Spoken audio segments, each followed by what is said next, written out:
शांति। तो हम भ्राता रमेश भाई जी का अनुभव सुनते हैं आज साकार बाबा के संग का।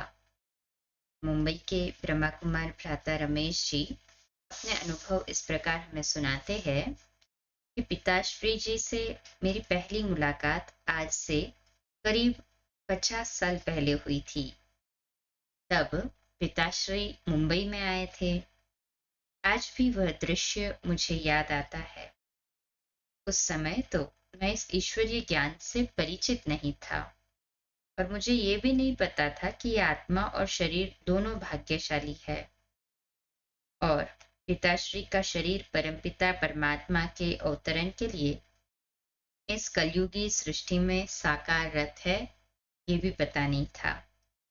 फिर भी जब मैंने पिताश्री को पहली बार देखा तो यद्यपि मुझे उनकी महानता का परिचय नहीं था, तथापि अस्पताल के एक कमरे में लेटे हुए उनको देखकर मुझे ऐसा लगा जैसे कि मैं अजंता और एलोरा की गुफा में शिला पर लेटे हुए गौतम बुद्ध को देख रहा हूँ।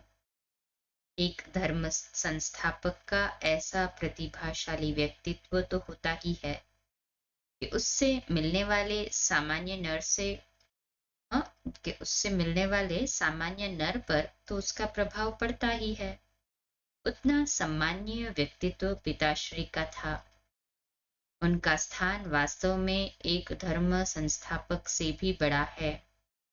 यह बात तो मुझे बाद में मालूम हुई, परंतु यह संकल्प तो मेरी बुद्धि में तब से ही चल रहा था कि अवश्य ही कोई बहुत महान आत्मा है। आदर्श ट्रस्टी और अति विनम्र। एक सामान्य घर को चलाने में भी हम सब के नाक में दम आ जाता है, परंतु इतनी बड़ी संस्था का प्रारंभ करके उसके 150 से भी अधिक सेवा केंद्रों की स्थापना तथा पालना करते हुए भी पिताश्री सब बातों से उपराम रहकर निश्चिंत और निसंकल्प रहते थे। यदि कोई ट्रस्टीपन का सिद्धांत सीखना चाहे तो उसके लिए पिताश्री एक प्रैक्टिकल आदर्श थे। उन्होंने अपना सर्वस्व त्याग करके सफल किया। अपने पुरुषार्थ से समग्र मानव संप्रदाय में और सभी धर्मों में सर्वश्रेष्ठ, सर्वोत्तम और 100% सुख संपन्न प्रथम श्री नारायण का पद पाया। पुरुषार्थ की दृष्टि से देखा जाए तो सृष्टि रंगमंच पर उपस्थित अभी तो बोलेंगे 700 करोड़ से भी ज्यादा मनुष्य आत्माओं से भी उन्होंने पहला नंबर पाया। एक सामान्य विद्यालय या महाविद्यालय में प्रथम आने पर जितनी खुशी होती है, उससे करोड़ों गुना अधिक उच्च पद पाने का सौभाग्य मिलने पर वे सबसे न्यारे थे। इतना उच्च पद प्राप्त करने के अधिकारी, परंतु फिर भी सबसे न्यारे, अनासक्त। उन्हें अपने पद पर अभिमान भी कभी नहीं था और वे सदा ही नम्रचित रहते थे। हर तरह से एक आदर्श व्यक्ति थे वे। पहले नंबर का पद पाने के लिए पहले नंबर का विद्यार्थी बनना पड़ता है। अब हम सभी ये जानते हैं कि परमपिता परमात्मा हम सभी आत्माओं के सच्चे शिक्षक है। वे पिताश्री के तन द्वारा मुरली सुनाते थे, परंतु जब हम साक्षी होकर विचार करते हैं तो ख्याल आता है कि कई बार ऐसा भी होता होगा कि मुरली चलाते चलाते परमपिता परमात्मा अपने कर्तव्यों को पूर्ण करने के लिए उसी सौभाग्यशाली रथ अर्थात शरीर से थोड़े समय के लिए छुट्टी लेते होंगे। परंतु यह आदर्श विद्यार्थी इतनी आसान रीति से अपने शिक्षक का स्थान भरकर मुरली का कार्य चालू रखते थे। ये अंतर बड़ी मुश्किल से बहुत ही कम ब्राह्मणों को मालूम पड़ता था। अर्थात ब्रह्मा बाबा आदर्श विद्यार्थी इतनी अच्छी रीति से अपने शिक्षक परमात्मा का ज्ञानदान देने का कर्तव्य करते थे कि दोनों की वाणी में बहुत ही सूक्ष्म भेद रहता था। उनकी वाणी में उतनी शक्ति भाषा में दिव्यता, शब्दों में ललकार, शैली में सौजन्य था कि वो वाणी अंधे को रोशनी, लूले को सहायक, गूंगे को संकेत, उलझे हुए को सुलझाने वाली तथा सशक्त को तथा जो अशक्त है उसको शक्ति प्रदायक थी। जब हम नए थे तब एक बार मुंबई में हम बाबा के साथ घूमने गए थे। तब मैंने एक छोटा सा प्रस्ताव बाबा के सामने रखा। बाबा, जब आप ज्ञान मुरली चलाते हैं तब मुरली की पॉइंट्स कॉपी में नोट करने का मन होता है। साथ साथ ये भी मन होता है कि उस समय आपके मुख कमल की तरफ देखते हुए ज्ञान अमृत का पान करते रहे। आप अपनी मुरली के लिए तैयारी जरूर करते होंगे। वो तैयार नोट्स हमें जरूर पहले से दे दीजिए ताकि बाद में उनकी नकल करना आसान हो जाए और उस समय हम केवल मुरली सुने। पिताश्री मुरली चलाने से पहले नोट्स अर्थात भाषण की रूपरेखा बनाते होंगे। ऐसी कल्पना इसलिए हुई कि सब बड़े बड़े विद्वान, पंडित, आचार्य, शास्त्री ऐसे भाषण तैयार करते हैं। मैंने सोचा कि जैसे एक वकील या बैरिस्टर अपने ब्रीफ अर्थात सार तैयार करता है, वैसे ही बाबा भी करते होंगे। मैंने जब ऐसा निवेदन किया तो उन्होंने पूछा कि कौन से नोट्स। जब मैंने अपना संकल्प बाबा के सामने स्पष्ट रूप से रखा तो वे बोले, मैं तो बिल्कुल तैयारी नहीं करता।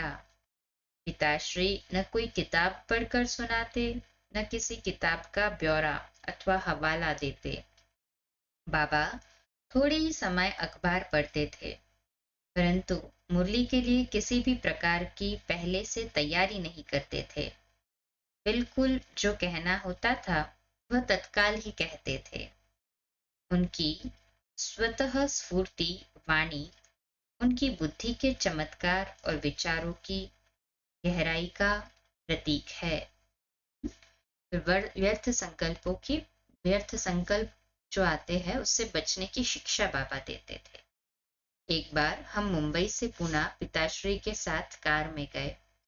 रास्ते में एक स्थान पर बैठकर नाश्ता किया।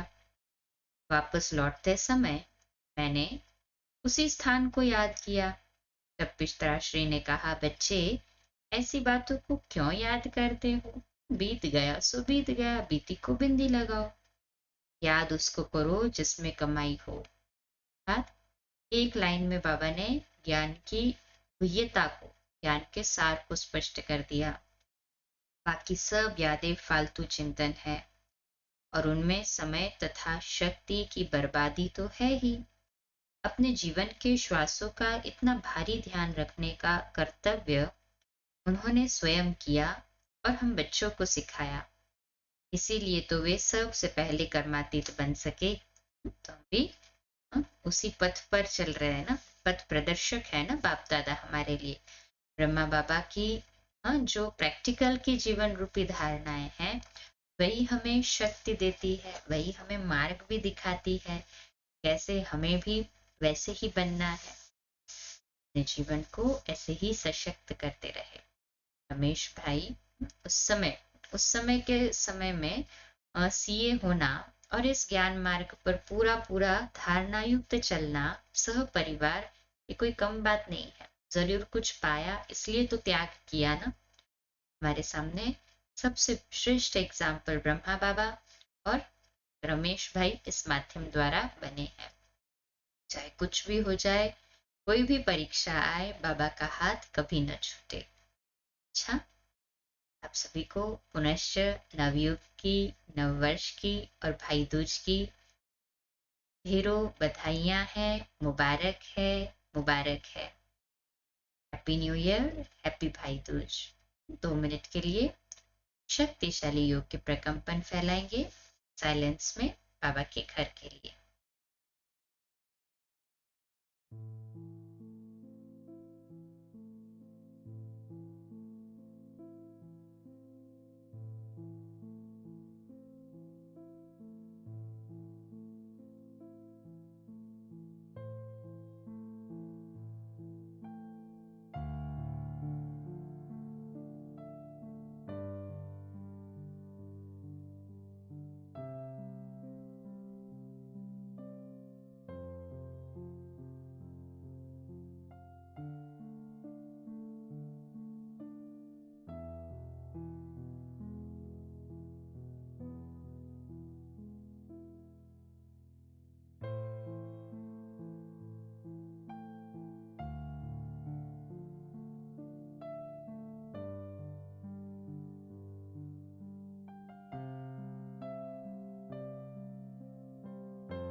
अच्छा, शुभ रात्रि।